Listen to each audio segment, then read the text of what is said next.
So Gran Turismo calls itself the real driving simulator, but what happens when you put it side by side with real world driving? Well, in this video, we're about to find out. Hi guys, welcome back to another video here on Affinity Racing, and we're putting Gran Turismo to the test. It says it is the real driving simulator, but what happens when we try and drive alongside a real world AMG GT3 car around Bathurst? Jules Goonan set the lap record of a 56.6 in an AMG GT3 here around Bathurst, and we are going to drive along side by side and try and match it. Now, a couple of things to point out. First things first is the tyres. I don't know what tyres exactly that car would have been running. However, I'm going to assume that they would have been on the highest performance tyres, the softest compound that they could have used. And so with that, on Gran Turismo, I'm going to be on the racing softs. The second thing to point out is that that particular car in the real world actually had DRS. So it had a drag reduction system, of course, derived from Formula 1, where actually on the straights it can reduce the drag of the rear wing and therefore go a little bit faster. So in the straight lines, the two big straights we have on this track, I presume is where I will lose a little bit of time. But if we can keep up in the corners and maybe be 1 or 2 seconds off the lap time, I'll be pretty happy with that. The third thing to point out is that this car is total default settings. So you can custom tune on Gran Turismo. You can do all the details and all of the settings that you want. We have kept things as they are because we don't want to take this too seriously. It's meant to be a little bit of fun. But a quick track guide for Bathurst, the most iconic track probably in all of Australia. I think that would be fair to say. And what a track this is. This is the first straight where we'll probably lose a little bit of time against the car that we're going to be racing against later on. And this is a car that I absolutely love. This is a track that I absolutely love. But this is one of the first corners that makes you realise, actually, you really need to be careful. Even in third gear, this car, will still spin around. All of its low-end power is right in the bottom end of the gears.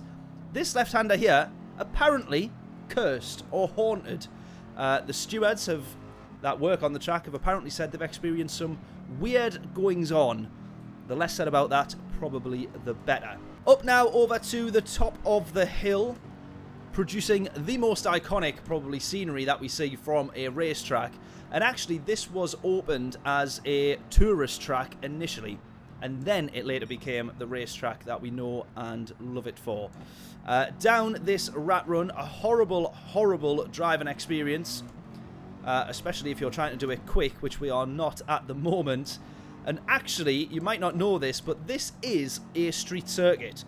So all of the roads and offshoots that you see along this Conrod Straight rather, is actually shoots to private houses, private property, and you see that all throughout the track, which not many people actually notice. Normally, because on this Conrod Straight, you are going a lot quicker. Cars hitting and approaching and above 300 kilometers an hour. Now, this is actually a public road as well, so people can go on this road when it is not being used for racing and drive it normally. But there is a very strict speed limit of 60 kilometers an hour. So 37 miles per hour, which is not much fun. Now, I said I wasn't going to take this seriously, but let's do some warming up of the tyres, because let's be a real sad sim racer and pretend that makes a difference. Right, let's go. Let's see if we can beat this lap time, or at the very least, match it or come close. So, up to the first braking zone, 100 meter board, down into second gear. And this is where the car is very, very light and easy to turn around, as we just nearly found out there. Up to fourth gear, up to fifth. I think we hit sixth gear before we hit the braking zone. It looks like we are going to. Absolutely we will. Onto the 100 meter board, down the gears. Third gear here. Try and get the car to turn in and grip in, all while trying to put the power down. Go, go, go. Remember, it is a 156 that we're aiming for. Keeping that in fourth gear. Slight lift, then we drop down the gears. Get hooked up to this corner quite nicely. Early on the power. And this right-hander here, there's a slight bump. There it is, where the car will go very light. A slight lift as we try not to understeer into the wall. Fourth gear down to fifth. We can, if we're really brave, keep that planted for a little bit longer. I'm playing it a bit safe and lifting. Trying to lift there. As you drop down, the car can go very light, as it can do here, and as it does, trying to tiptoe and hopscotch your way from the accelerator to the brake, down the rat run to third. A slight stab of the power before we're back on the brakes. Try and get this opened up as early and as quickly as we can. Oh, almost a little bit too early on the power there. We keep it facing the right way. And this is where I think we will lose a little bit more time to the real world AMG. We're going to cut this corner massive. Oh, no, we're not. We understeered. Never mind. Oh, have I gone too far? Try and clip this corner. There we go. Second, third. Don't understeer too wide. Fourth. That's quite nicely done. That's quite nicely done. Come on.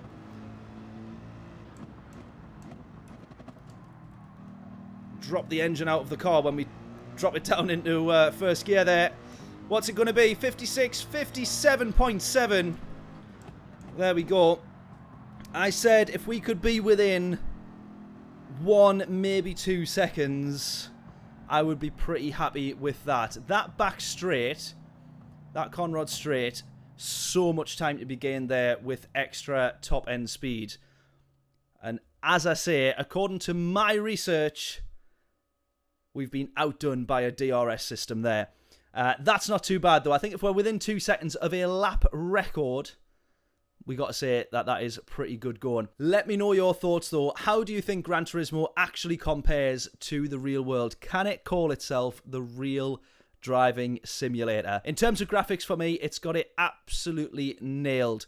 The details of the cars, especially the interiors, the details of the tracks, the small, tiny details that not many people notice as well, it's all there. And I think it actually outdoes a lot of the proper sims, the ACCs of the world, the iRacings, definitely.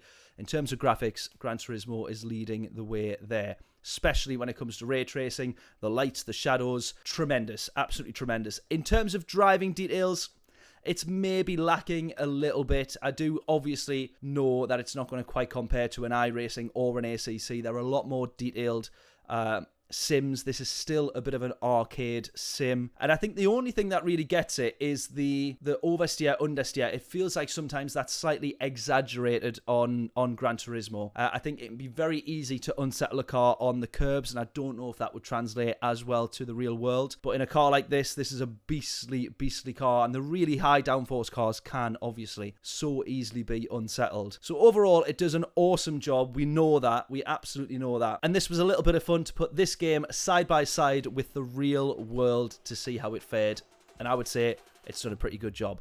Let me know your thoughts in the comments. How well has Gran Turismo done? And let me know which tracks or lap records we should try and beat in another video. Subscribe so you don't miss it, and I'll see you in the next one.